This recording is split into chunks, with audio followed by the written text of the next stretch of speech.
Hello, everyone. This is Dr. Peter Terzop. I'm just getting over a bout of allergies. I don't know what that's about, but I live in Kentucky and the allergies can be very aggressive at times.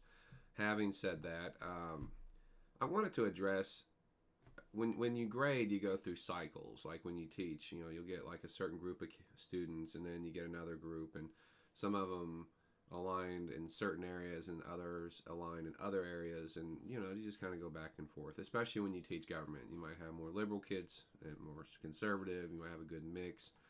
And I just want to emphasize a few things because I went through a recent group of students that I want to make it clear when I was going through school, and it was different. Uh, you agreed with the professor in government. You agreed with their politics, ideology. Didn't care what it was. If they were a communist, you had to be a communist. Okay, I mean that's just how it was, and we've all seen it. If you're older, you probably have seen this. Okay, and and it was very hard. In other words, it's okay. It's not hard to mimic what they want to hear. It's just hard because you're trying to learn and express yourself, right? And sometimes I'll have students go, "Well, you're stifling me, and you're not letting me. You're grading me because of my beliefs," and that's the first. That's the last thing I do. Now, I will say this: if we say things that are inappropriate or defamatory or say an ism, I try to say, hey, look, we can't do that, right? We want to be professional and academic. But I don't care so much what you're saying. I don't have to believe in what you're saying. I have plenty of kids that are both liberal, conservative, whatever ideology, and they get A's just as easy as the students that are opposite of what they are. So there's no issues there. But what I will tell you is I stress academic quality.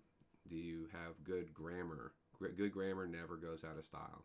And people say, well, grammar is not that important because, it's what I'm saying. Well, if someone doesn't understand what you're saying, it becomes a big deal pretty quick.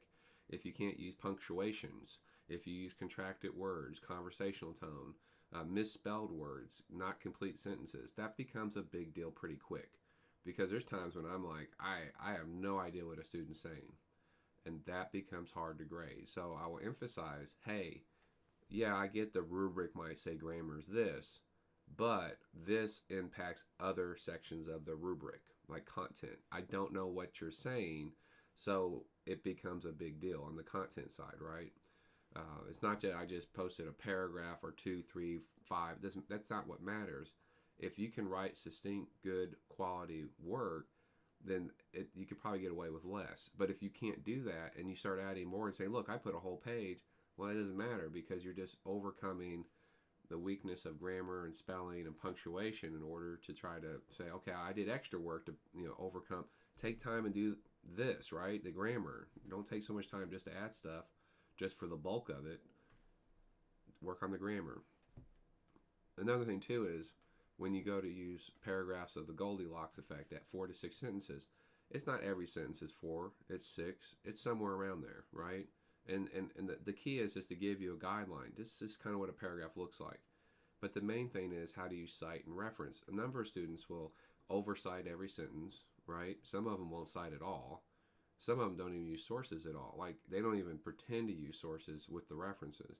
But that brings up references and citations. You cite what you want me to see, what you used where, and reference how to look it up. That's just as simple as I can make it. Show me where you used it and show me how to look it up. If not, then it becomes, what's yours, what's not. I get that we all have opinions, but I'm not grading opinions because if I grade opinions, that's when we get in trouble, right? Like I go, well, he's grading me on the politics, or he's grading me on the ideology, or he's grading me on political parties. That's why we work on the academic side, right? And I don't know how else to stress that. So when working on these things, really take time to if the professor posts stuff, take time and look at it. Say what's important to this professor, and then if they're emphasizing you agree with my ideology, then maybe that's a bad professor, but you still got to get through the class, right? So I would reflect what they want. Just kind of give them what they want. But most professors, I like to believe, are more like, hey, I really stress grammar, or I really stress research, or I really stress participation, whatever they stress. Find out what they want and do it. Okay, and some people say, well, that's a power play, that's power politics, power and all that. Well, yeah, I mean, that's just how life works, right? One day you're going to be in a job, or you are in a job, and you're saying, I want this done, and someone says, well, that's just power politics, I don't have to, I don't want to do that. Well, then go find another job, right? I mean, that's how this works. So the point is, most professors are not asking unreasonable things. They just have things they think are important. And that's the beauty of education. One might say it's important how you write, one might about research, one might not care at all, one might care about all of it, right? The key is find out what they want and mimic it, reflect it, show back what they need. And a lot of professors will tell you exactly what they want. If they want paragraphs of 4 to 6 sentences, then write paragraphs of 4 to 6 sentences.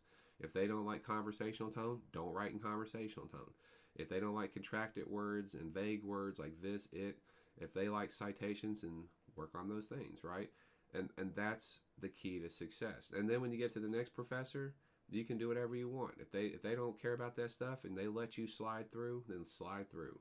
But at some point, you're going to hold the standards of what you believe is right. If a teacher holds you to higher standards, I remember every professor and teacher that held me to higher standards, but I don't really remember the ones that didn't. I don't remember the ones that pushed me. I remember the ones who pushed me hard. I don't remember the ones that just let me slide through, let me say, in a positive way, right? I know in high school I had some teachers that weren't all that aggressive, and they were just, I can't even really remember them, but I do know all the ones like Mr. Kelly, English class. That was brutal. That was harder than any college course. That was a high school course. It was harder than any college course I ever took.